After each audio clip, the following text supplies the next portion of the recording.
You're watching KMNH, Kids Making the News Happen. Hi, I'm Omer. I'm Azalea. I'm Thaddeus. I'm Emmy. I'm Malcolm. I'm Tulip. Today is Monday, August 3rd. Last week we reported on how Happens Teen Garden Club was growing and harvesting vegetables from our gardens and donating it to CAIN. Today we will interview CAIN's director, Melissa Meyer, about what they do and how they serve people, and how you can help to donate. Thanks for being on KMNH, and please tell our new viewers a little bit about CAIN and the organization. Sure. CAIN is a community organization that's been operating here in Northside for many, many years. And primarily we are a food pantry. So we provide food to folks in Northside and beyond 3 days a week. And then we also have a housing program in partnership with Interfaith Hospitality Network. We have a weekly community meal called Phil's Place. And then we also have a new program called Annette's Hospitality House that we're excited to kick off the ground hopefully early next year. Can you tell us about the expansion of CAIN over the last year? Yes, we've had a lot of growth here at CAIN. I'm the new executive director. I started in November, so that's one aspect of our growth. We also recently opened up the pantry space that you see behind me a few months ago. Who and how many people do you serve? CAIN serves a lot of individuals and families. As a matter of fact, we've seen about a 275% increase in new folks coming to the pantry and about a 75% increase in pantry visits over the duration of the pandemic. That translates into us probably seeing close to 4,000 families this year, as opposed to our normal roughly 2,000, 2,500 families each year. CAIN traditionally has served the 45223 zip code, but with COVID, we've eliminated that barrier and anyone in need can come to CAIN. About half the folks that we see come from within our zip code and the other half from outside of our zip code. We get folks from northern Kentucky, all the way down from Oxford and everywhere in between. We have become a very popular pantry. We have been traditionally serving folks living in poverty who accessing a food pantry helps them kind of manage their regular budget and put their cash towards other items. But we're also seeing a lot of folks that have never been to a food pantry before. So we're seeing our regular folks that regularly depend on the food we provide, but we're seeing a whole bunch of new folks that have not ever had to use a food pantry before. I've had quite a few people who are Northside residents come to me, pick up food and say, I'm so embarrassed to be here. I used to be a donor and now I need to get food from you. And I think that's really fantastic that we've created a space where everybody feels comfortable to come and get food. And I know a lot of those folks, when they become able again, will be donors again. Tell us about the new walk-in cooler. The new walk-in cooler is such a tremendous addition to CAIN. It allows us to store much more frozen food as well as refrigerated food. So a lot of the food that we get that is donated or we receive from the free store can often spoil quickly because we don't have adequate freezer and cooler space. So this new walk-in cooler allows us to preserve food longer, allows us to take more donations, and ultimately be able to distribute more food to folks in need. This is our brand new walk-in cooler. I'm showing you the refrigerated section right now. We get about 160 gallons of milk each week that we are able to store in this cooler. And before the cooler was built, we were hiking it over to North Church next door and putting it in their cooler and then bringing out what we needed over for the day. So that's one way that this brand new cooler has been a huge lifesaver for us. How has COVID affected CAIN? So normally our pantry guests would shop our pantry with a volunteer who would assist them through the aisles to pick out the items that they need and are most beneficial to them. But now, because of COVID, we've been providing food off of our loading dock on a regular basis. And you'll see that we have some lines painted on the ground to kind of manage the flow of traffic.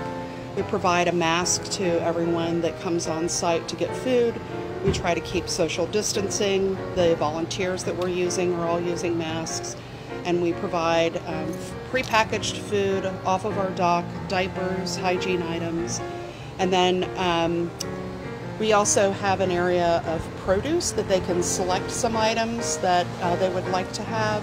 And we do have a hand cleaning station that they use before they walk into that area. How many volunteers help keep CAIN going? Normally, we have about 100 or more volunteers that are in and out of the pantry on a monthly basis, helping us operate. With the pandemic, many of our volunteers are older and in high-risk groups, so many of them are opting to stay home. They are supporting us in other ways, but we are using a core group of volunteers now, and a lot of our regular staff have kind of shifted duties to pantry operations versus some of the roles that they normally have. What is the next step for CAIN? The step is to think about what our long-term plans are with how we operate with the pandemic. So we're working on a plan to hopefully eventually move operations back indoors, but also thinking about if we need to continue to stay outdoors, how we can do that when the weather gets colder. We also are excited about hopefully kicking off our Annette's Hospitality House programming sometime next year, and continuing to serve our neighbors here in Northside and beyond, and be good neighbors to our community. These are the shelves where we keep a lot of our stock, our canned goods, cereal, and other things. We're kind of organizing for what will be outside tonight for our choice section of our pantry, where folks can pick canned meat, treats, produce, other items that might be a greater preference than some of the prepackaged items we might provide. How can people support CAIN? We certainly do need our community's support. You can visit our website, CAINMinistry.org, or you can find us on Facebook. And we appreciate your financial support, but we also appreciate your donations of hygiene items, especially baby wipes are always in demand, dog and cat food, dry food only, and your reusable shopping bags, from Kroger plastic bags, your canvas tote bags, any kind of reusable bag. We go through hundreds and hundreds every week. So we appreciate those donations as well. Thank you for being on KMNH. Yes, thank you. Go Northside!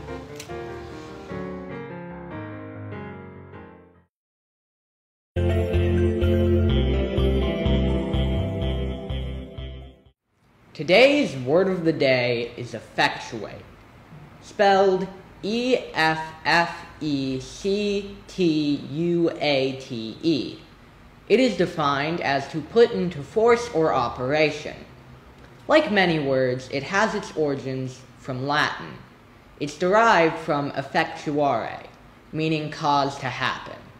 There are many things that can be effectuated, and it can be used in a sentence like, the protesters took to the streets and risked their own health and safety to effectuate change.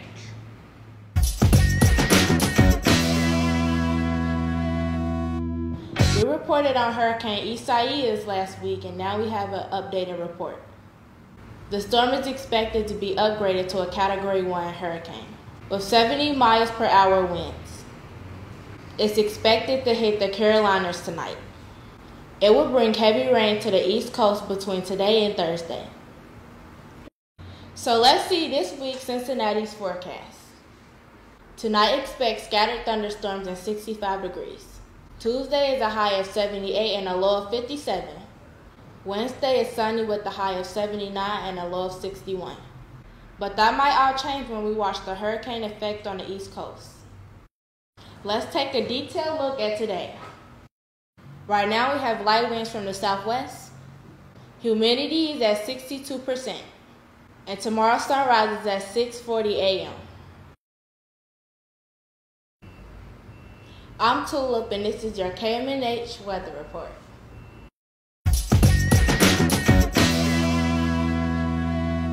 Thanks for tuning in to KMNH, Kids Making the News Happen. KMNH is brought to you by Happen Inc. and is filmed in the Happen studio in Northside on the corner of Chase and Hamilton. I'm Omer. I hope that you've enjoyed this broadcast, and I hope that you will tune in again tomorrow for more Kids Making the News Happen.